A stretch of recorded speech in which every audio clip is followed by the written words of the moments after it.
गोत्याचा विचार केला नाही। समाजातल्या सर्व महिलांना, त्या कोणत्याही धर्माच्या जातीच्या पंथाच्या असो, एकही माझी भगिनी त्याच्यामध्ये वंचित राहता कामा नये। जिचं उत्पन्न 2.5 लाखापर्यंत आहे अशा पद्धतीचा क्रांतिकारी निर्णय घेतला। परंतु विरोधक त्यांना हे बघवना कोर्टात जात आहेत योजना बंद करा म्हणून सांगायला। आम्ही सरकारमध्ये आल्यानंतर योजना बंद करू अशा प्रकारची भाषा ही लोक वापरतायत। तुम्ही पेपरला वाचताय, अरे तुमची द्यायची दानत नाही, जे देताय त्यांच्याबद्दल तुम्ही काढून घेण्याची भाषा करताय। काही महिला मला म्हणाल्या की दादा आम्ही 3000 रुपये आमच्या अकाउंटला आले, त्याचं राखी तयार करण्याच्या करता आम्ही साहित्य आणलं, दोरा आणि जे काही लागतं ते 3000 रुपयात, आणि राख्या केल्यानंतर आम्ही त्या राख्या विकल्या।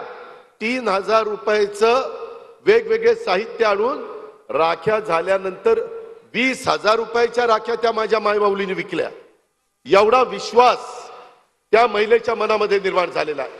तिला आम्हाला सबल करायचं आहे, तिला आम्हाला सक्षम करायचं आहे, तिला समाजामध्ये मान सन्मान प्रतिष्ठा हे तर दिलेलंच आहे, परंतु आर्थिक बाबतीमध्ये ती कुठं कमी पडू नये अशा प्रकारची भावना हे आपल्या महायुतीच्या सरकारची आहे। त्याच्यातून आपण पुढे चाललेलो आहे। जिजाऊ महासाहेबांच्या माहेरच्या मातीत आज हा कार्यक्रम होतोय, त्याचा रास्त अभिमान आम्हाला सगळ्यांना आहे। गणरायाचं आगमन झालं, काल परवा आपण विसर्जन केलं, गणराया आला, गणपती बाप्पा मोरया, पुढच्या वर्षी लवकर या असं म्हणण्याची वेळ आपल्यावर आली। सगळं मंगलमय वातावरण, आनंदमय वातावरण उभ्या महाराष्ट्रामध्ये आपण सगळ्यांनी पाहिलं।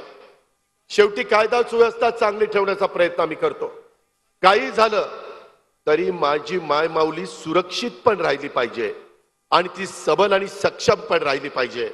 विरोधक आमच्यावर टीका करतात, अरे तुम्ही माय माऊलींना ओवाळणी द्यायच्या ऐवजी तिला सुरक्षित करा।